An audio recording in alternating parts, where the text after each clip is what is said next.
السلام عليكم ورحمة الله وبركاته. استكمالا للفيديوهات اللي احنا بدأناها، ليه المطعم بيفشل. من النقاط المهمة جدا النظافة، وممكن بيفوت على بعض أصحاب المطاعم حاجات صغيرة مهمة في الآخر، يعني حاجات صغيرة إنما بتبقى مهمة جدا. التفاصيل الصغيرة ديت بتبقى مهمة جدا للعميل، اللي هو زبون قعد وكل وقايم بقى هيغسل ايده، فيقوم داخل الحمامات فيلاقي الحمام مش على المستوى، مش نظيف. ده بيدخله الشك بقى، مش الحمام بس اللي مش نظيف، ده كده يبقى الوضع ان المطبخ كمان مش نظيف. فاحنا لازما نهتم بالتفاصيل، يعني لازم الحمام ده انا بعتبره عنوان، لان مفيش حد هياكل الا لما لازم هيخش الحوض ويغسل ايده، ممكن يخش تواليت. فلازما المكان ده يكون على اعلى مستوى من النظافه، ده عنوانك.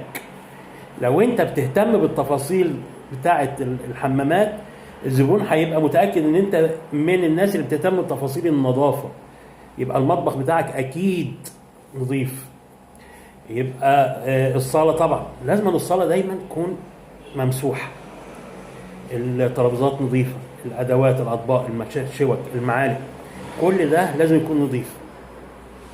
الموظفين الاستقبال دي مسؤوليه صاحب المطعم، لازم يجيب له زي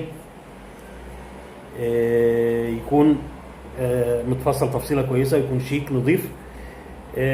لازم الموظف نفسه يكون بيهتم بنظافته الشخصيه، يعني مش عامل بقى شعري ومش عارف ايه وضوافره.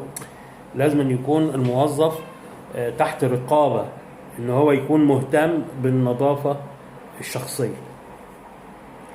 فموضوع النظافة مهم جدا، عدم الاهتمام به قد يؤدي الى فشل المطعم، وان الزبون يحجم عنه، ما بيبقاش يرضى يخش المكان ده، لان هو دخل الحمام بقى مش نظيف، فخد انطباع سيء خلاص ان المكان ده مش نظيف، يبقى كمان المطبخ مش نظيف. يبقى احنا زي ما قلنا لازم نهتم جدا بموضوع النظافه. موظفين الاستقبال لازم يكونوا عندهم روح كده لطيفه، يبقى مريح، يعني شكله مريح، عنده رسم ابتسامه خفيفه، بيعامل الزبون باحترام. لازم ان الزبون يخش يحس ان هو اهم شخصيه دخلت المكان ده. لازم كل طبعا الزبائن، ما بنتكلمش على زبون واحد، كل زبون يخش لازم أن يوصل له الاحساس ان هو اهم زبون دخل عندهم النهارده.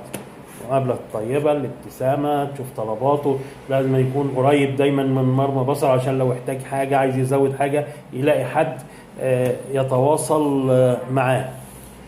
فموضوع النظافة والاستقبال من أهم الحاجات اللي تخلينا لو احنا ما اهتمناش بيها يخلي المطعم يفشل. وهكتفي فيديو صغير قوي دوت، ونكمل مرة تانية إن شاء الله. والسلام عليكم ورحمة الله وبركاته.